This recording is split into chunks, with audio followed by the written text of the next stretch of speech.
안녕하십니까. 대개수 대백과 대사전의 대개수입니다. 이번 빌드 영상에서 만들어볼 PC는 50만원대 게이밍 PC입니다.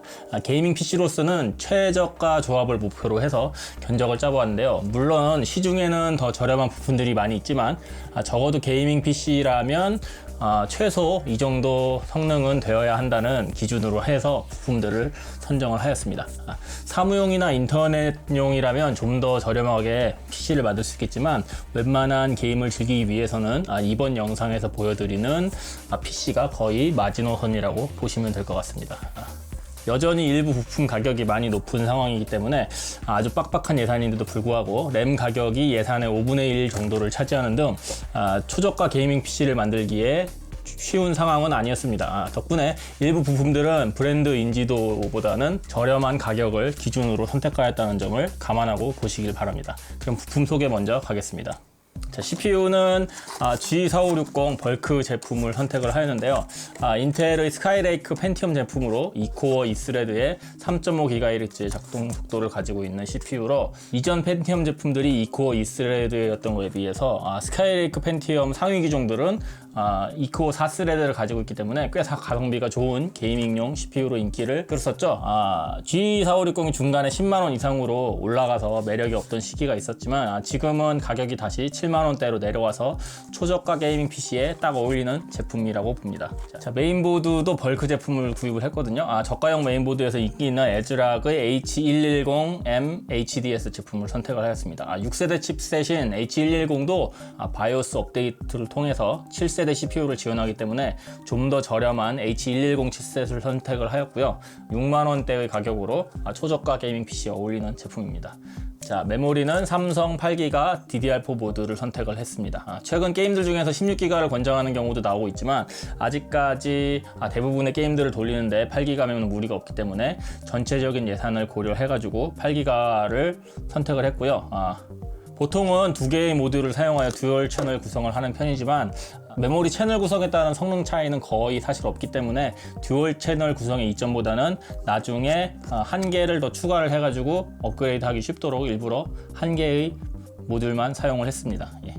그래픽 카드는 게이밍용 시스템이라면 갖추어야 할 최소 사양을 가지고 있는 GTX 1050으로 선택을 하였습니다. 물론 시장에서 더 저렴한 1030 이런 그래픽 카드를 구할 수 있지만 그런 그래픽 카드들은 간단한 게임들이나 단순 화면 출력용으로 사용한다고 보시면 될 것 같고요. 최신 3D 게임을 그래도 어느 정도 돌리기 위해서는 최소한 GTX 1050 정도를 권장을 하겠습니다. 자, 초저가를 지향하고 있는 견적이지만큼 이번에도 SSD를 최대한 저렴하게 구해보았는데요. 제가 선택한 제품은 SN코어 클레브 네오 N600 240GB 제품. 나름 메모리 쪽에서는 인지도가 있는 SN코어의 클레브 브랜드의 SSD가 10만원 정도에 팔리고 있어서 이거를 한번 선택을 해보았습니다.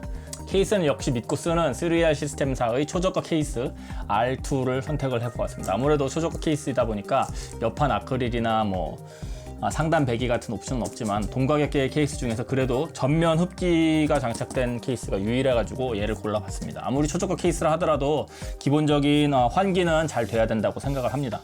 파워 서플라이는 아무리 초저가 사양이라고 해도 너무 저렴한 제품을 사용하면 문제를 일으킬 수 있기 때문에 가격이 좀 나가는 마이크로닉스의 사이클론 3 400W 제품을 선택을 하였습니다. 제가 선택한 CPU나 GPU가 많은 전력을 사용하지는 않기 때문에 400W로 충분할 것이라고 생각이 되고요. 혹시 i5 CPU나 GTX 1060 등의 그래픽카드로 업그레이드를 한다고 해도 400W로 충분히 구동이 가능합니다. 자, 지금까지 부품 소개를 마쳤고요.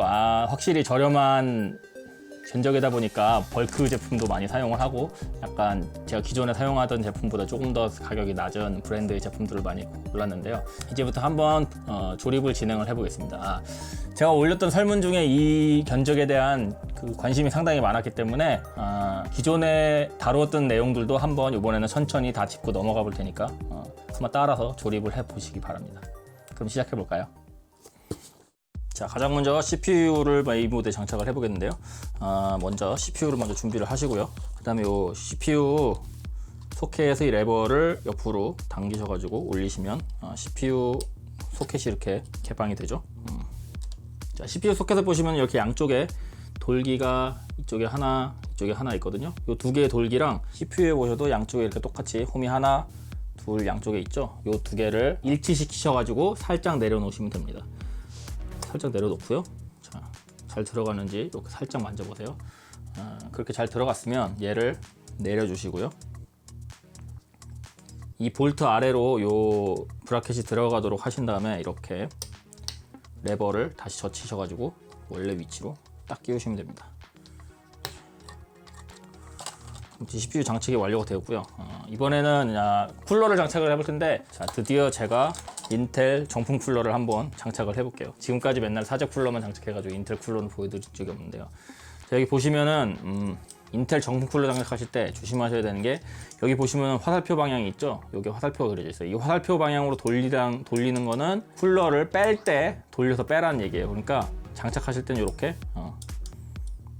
다 여기에 있는 이 돌기가 안에서 밖으로 다 이렇게 가 있어야 됩니다. 화살표 방향으로 돌아가 있으면 이 쿨러를 뺄 때 사용하는 거예요. 그래서 이렇게 하신 다음에, 자, 그 다음에 여기에, 자, 그 다음에 쿨러를 장착하시기 전에 어디에 쿨러 팬을 달아야 되는지를 먼저 보세요. 이걸 먼저 보신 다음에 이 케이블이 어느 쪽으로 가야 될지 잘 생각을 하셔가지고 장착을 하시면 되거든요.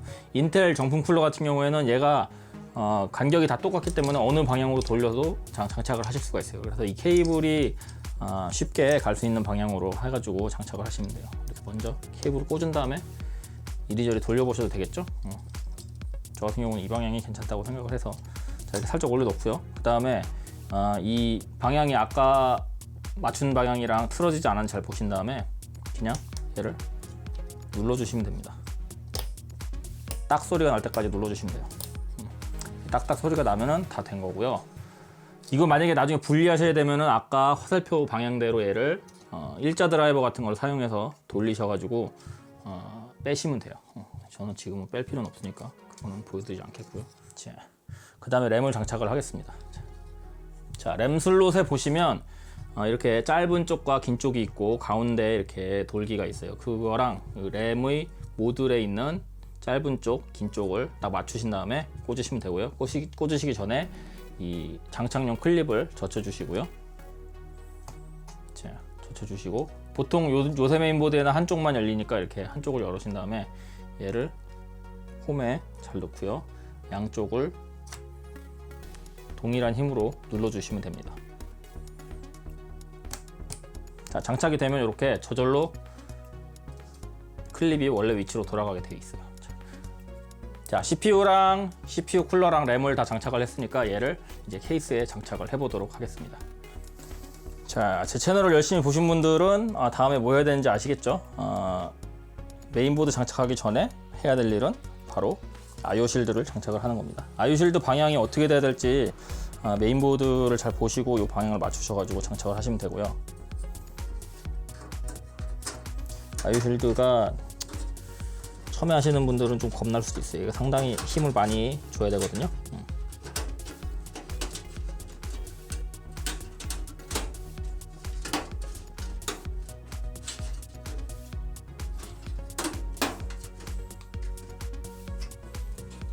자, 잘 들어간 것 같죠?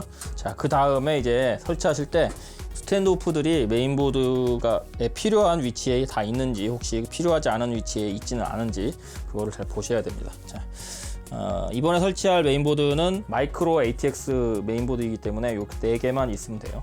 메인보드에 있는 구멍하고 잘 보셔가지고 뒤쪽에 있는 뒤쪽 패널의 단자들과 잘 맞춰가지고 밀어 넣으시면 되고요.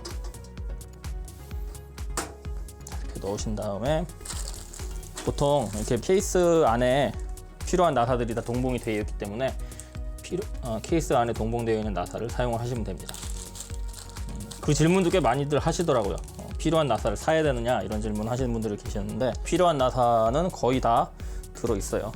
그리고 제가 몇 번씩 보여드렸지만 메인보드 고정하는 나사는 이렇게 생긴 UFO 같이 생긴 나사라고 기억을 하시면 쉽습니다. 대부분의 케이스는 요걸로 메인보드를 결합을 하게 되어 있습니다. 자, 메인보드 나사 조여 주실 때, 그리고 너무 강하게 조이실 필요 없으니까 조심하시고요. 오히려 너무 심하게 조이시면 메인보드를 망가뜨릴 수가 있습니다. 이렇게 4군데 다 결합을 했죠. 완료가 됐고요. 다음에 해야 될 일이 이제 초보자들 분들이 어려워하는 것 중에 하나인 케이스 전면 단자를 연결을 하겠습니다. 예. 케이스 전면 단자가 여기에 있네요. 여기 보면은 이렇게 전면 단자 연결이 어떻게 되는지 다 써 있어요. 자, 이런 전면 단자 케이블 같은 것들은 가능하면 케이스 뒤쪽을 통해서 이렇게 가까운 구멍으로 나오도록 정리하는 편이 좋겠죠. 가장 가까운 구멍이 여기니까 여기를 통해서 빼도록 하겠습니다. 이렇게 뺐고요. 자, 여기 보시면은 케이스 전면 단자가 이쪽 끝부터 파워 LED 이렇게 다 설명이 되어 있죠. 파워 LED, 파워 버튼. 파워 LED를 찾아보겠습니다. 파워 LED 어딨냐?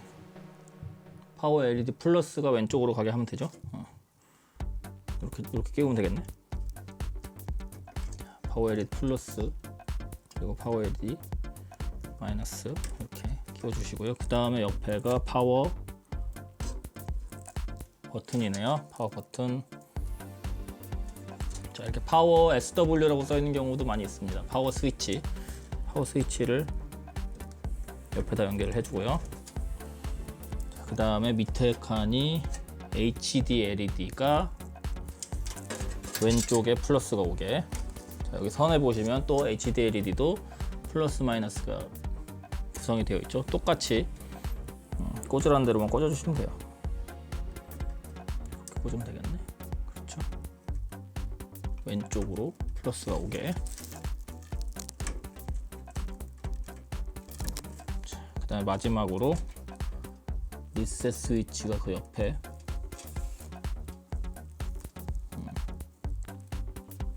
끝으로 가게 꽂으라고 되어 있네요. 자, 됐습니다. 3개 다 꽂았고요. 이 선은 나중에 뒤쪽에서 당겨가지고 정리를 하면 되고요. 그 다음에 꽂아야 되는 게 케이스에 보시면 이렇게 전면 오디오 단자랑 USB를 연결한 선들이 나와 있거든요. 자, 전면 오디오 단자가 어딘지 찾아보지. 자, 여기에 전면 오디오 단자가 있는데 잘 보시면 여기 핀이 하나가 비어 있는 걸 보실 수가 있어요. 이 비어 있는 핀하고 단자 케이블의 막혀 있는 여기랑 딱 맞추셔가지고 꽂으시면 됩니다. 여기 핀이 비어 있으니까 구멍이 이렇게 가게 해서 꽂으시면 되겠죠? 됐어요. 꽂았고요. 케이블은 나중에 그래픽카드 밑으로 이렇게 들어가게 하겠습니다. 그리고 마지막으로 이 케이스 같은 경우는 USB 3.0 단자가 없기 때문에 USB 2.0 단자를 꽂아주시면 되고요. USB 2.0 단자도 마찬가지로 얘도 마찬가지로 핀이 하나가 비어 있죠. 이 비어 있는 핀 쪽에다가 이 막혀 있는 구멍을 맞춰가지고 딱 꽂으시면 됩니다. 가장 어렵다고 할 수 있는 전면 단자 연결이 다 끝났고요. 여기 보시면은 케이스에 팬이 하나 있는데 팬의 그 연결 단자도 메인보드에서 적당한 단자를 찾아가지고 거기다 꽂아주시면 될 것 같아요. 되도록이면 선들을 다 안 보이는 쪽으로 뒤로 돌리시는 것을 권장을 드립니다. 이렇게 하면 되겠죠? 그 다음에 이제 파워 서플라이를 장착을 해보겠습니다. 자, 이 케이스는 지금까지 제가 다루었던 케이스랑 달리 이렇게 상단에 파워 서플라이 장착을 하게 되어 있거든요. 저렴한 케이스들 같은 경우에는 그렇게 설계되어 있는 경우가 꽤 있어요. 그러니까 근데 뭐 밑에 장착할 때랑 다를 건 없거든요. 한번 장착하는 거 제가 보여드릴게요. 정말 특이한 파워 서플라이를 구입하신 게 아니라면 파워 서플라이 한쪽에 이렇게 팬이 있기 마련이거든요. 이 케이스 같은 경우는 여기는 막혀 있고 여기는 위쪽은 막혀 있기 때문에 아래쪽으로 파워 서플라이 팬이 오게 이렇게 장착을 해야겠죠. 그래가지고 일단 제자리에 넣어주고요. 여기 보니까 CPU 보조 전원을 여기로 빼야 될 것 같은데 이 구멍이 보이나? 여기 구멍이 파워 서플라이를 넣으면 CPU 보조 전원을 뺄 수가 없을 것 같아요. 먼저 파워 서플라이를 고정하기 전에 보조 전원을 먼저 빼도록 하겠습니다.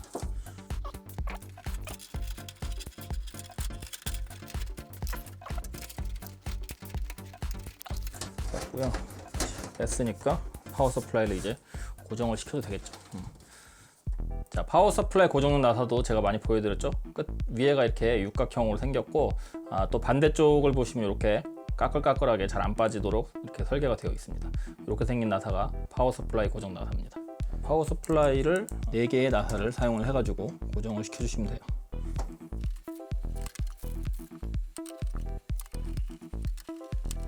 자, 파워 서플라이 같은 경우는 무게도 좀 있고 튼튼한 별로 망가질 염려가 없는 제품이기 때문에 좀 강하게 좀 조여주셔도 됩니다.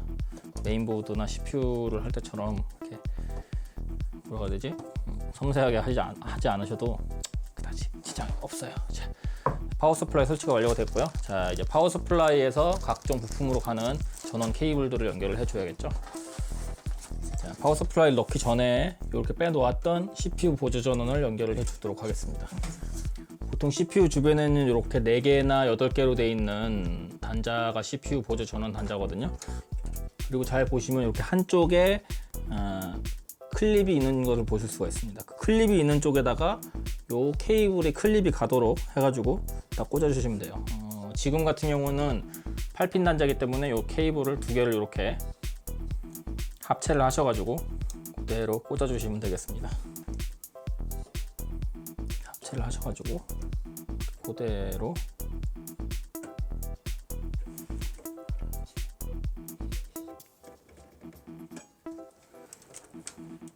되었죠? 자, 그 다음에 꽂아야 될 게 메인보드와 나머지 부품들의 전원을 공급하는 24핀 단자인데요. 얘도 마찬가지로 한쪽에 이렇게 걸리도록 이렇게 되어 있어요. 그 걸리는 쪽에다가 마찬가지로 이 케이블의 클립이 있는 쪽을 맞춰가지고 꽂아주시면 됩니다. 얘도 마찬가지로 케이스 뒤쪽으로 돌려가지고 뽑도록 하겠습니다. 자, 이렇게 걸리게 되어 있는 쪽이 있죠? 이거랑 클립 있는 쪽이랑 맞춰가지고 이렇게 꽂아주시면 됩니다. 전원 케이블 같은 경우에는 전부 다 키가 있어가지고 반대로는 안 들어가게 되어 있기 때문에 너무 좀 잘 안 들어간다 싶으시면 한번 제대로 하고 있는지 점검을 해보세요. 억지로 해서 들어가야 될 거는 좀 빡빡하긴 하지만 너무 심하게 힘을 주어야 되실 필요는 없습니다. 자, 됐고요. 그 다음에 웬만한 조립은 다 끝난 것 같은데요. 그 다음에 이제 그래픽 카드를 장착을 해보도록 하겠습니다. 자, 제가 이번에 장착한 그래픽 카드인 GTX 1050은 보조 전원이 안 들어가는 카드이기 때문에 장착이 어렵지 않고요. 보조 전원이 들어가는 카드의 장착을 보시고 싶으시면 제가 만들었던 영상 중에 150만 원이나 260만 원짜리 PC를 보시면 걔들은 보조 전원이 들어가니까 보조 전원을 어떻게 장착하는지 보실 수가 있습니다. 자, 카드가 귀엽죠? 얘를 한번 살짝 갖다 대보고요. 케이스에 있는 이 뒤쪽의 이 패널들을 필요하신 부분을 뜯으셔야 돼요. 카드가 이렇게 들어가야 되니까 이 2개를 제거를 하셔야겠죠. 이게 좀 비싼 케이스들은 이게 다 분리할 수 있는 걸로 되어 있는데 싼 케이스들은 이렇게 철판을 뜯어내야 되는 구조로 되어 있습니다. 자, 이 케이스 같은 경우는 여기에 슬롯 5호가 있기 때문에 얘를 풀어줘야겠네요. 저는 이 케이블을 요 그래픽카드 밑으로 넣고 싶기 때문에 이렇게 케이블들을 아래로 놓고요. 여기 보시면 메인보드에 가장 긴 슬롯이 하나 있죠. 가장 위에 있는 슬롯 중에서 제일 긴 거를 고르셔가지고 그래픽카드를 넣으시면 됩니다. 이렇게.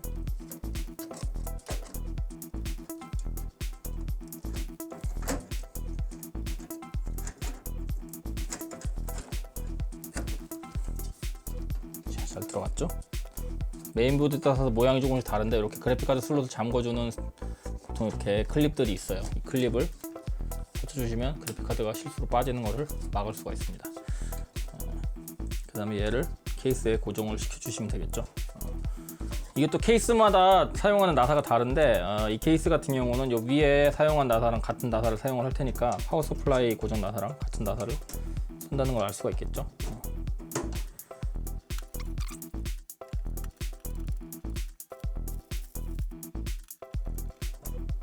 단단하게 결합을 해줬고요. 아까 제거했던 얘를 왜 있는지 모르겠지만 다시 결합을 하겠습니다. 진짜 거의 다 됐죠 이제? 거의 다 됐는데 이제 SSD를 장착을 할 거거든요. SSD 개봉하고요.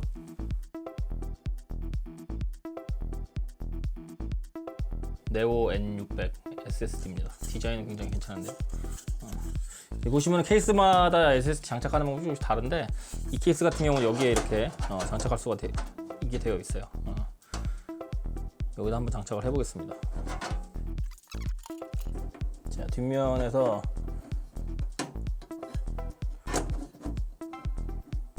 나사 구멍을 맞춰가지고 4개의 나사를 조여야겠죠. 보통 SSD 장착하는 나사는 메인보드 장착할 때 사용하는 그 UFO 나사랑 같은 나사를 사용한다고 보시면 돼요.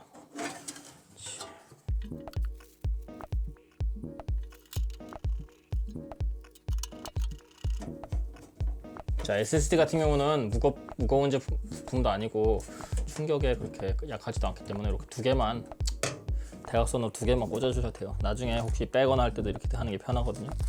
혹시 누가 조립해줬는데 이렇게 2개만 했다고 성의 없다고 생각하지 마세요. 절대로 제가 이렇게 하기 때문에 그렇게 말씀드리는 건 아닙니다. 자, SSD에 전원하고 데이터를 연결을 해줘야겠죠. 자, 전원은 파워 서플라이에서 오는 거기 때문에 파워 서플라이에서 이 뒤쪽으로 선을 하나 빼주도록 하겠습니다. 생각해보니까 하나만 뺄 게 아니고 모든 선을 다 빼야겠네요. 필요 없는 선들은 다 뒤로 빼서 정리를 해야 되니까.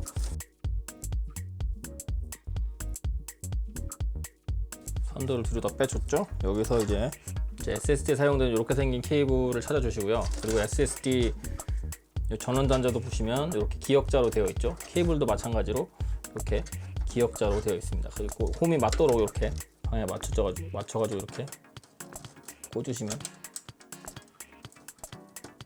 됩니다. 자, 꽂았고요. 그 다음에 SSD의 데이터를 통신하는 케이블이 필요하겠죠. 걔도 마찬가지로 여기에 꽂으시면 되는데, SSD 데이터 케이블은 보통 이렇게 메인보드에 같이 포함이 되어 있는 경우가 많습니다. 얘도 마찬가지로 이렇게 반대쪽으로 삽입되지 않도록 기역자로 꺾여 있거든요.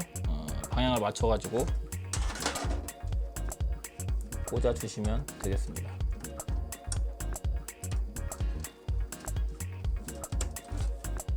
그리고 반대쪽은 메인보드에 연결을 해야겠죠. 이것도 마찬가지로 어느 쪽으로 케이블이 나오면 가장 좋을지 생각을 하셔가지고 빼주시면 될 것 같아요. 사타 포트가 여기 있으니까, 이 메인보드 같은 경우는 사타 포트들이 여기 있으니까 여기 옆으로 나오는 게 좋겠죠. 자, 사타 포트 어느 게 1번인지 찾을 수 있으시면 거기다 넣으셔도 되고요. 모르겠다, 나 잘 안 보인다, 그러면 그냥 아무 데나 꽂으셔도 별 상관없어요.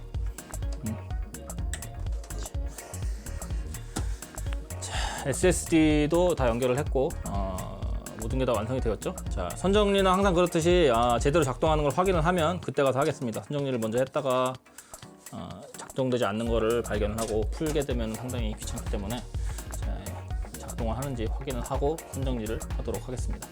파워 서플라이도 별도의 스위치가 있으니까 걔를 키는 걸 잊으시면 안 돼요. 그거 안 키고선 왜 안 되지? 하시는 분들 가끔 계시거든요.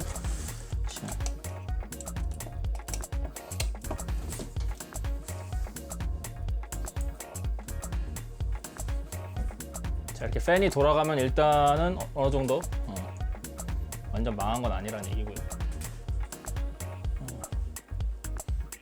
작은 보조 모니터를 통해서 화면이 뜨는지, 화면 떴습니다. 잘 되고 있습니다. 가끔 6세대 메인보드를 샀는데 7세대 CPU가 안 들어가는 경우가 있거든요.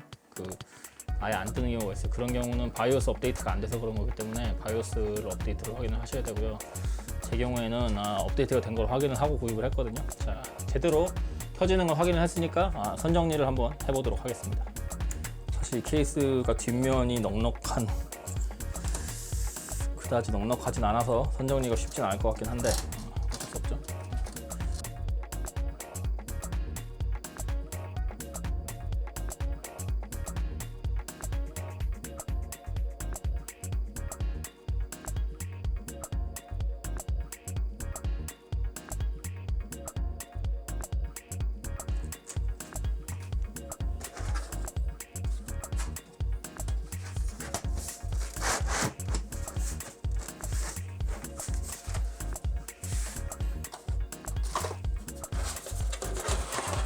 헤헤헤.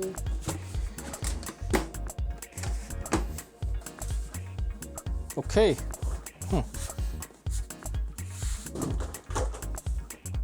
짜자잔.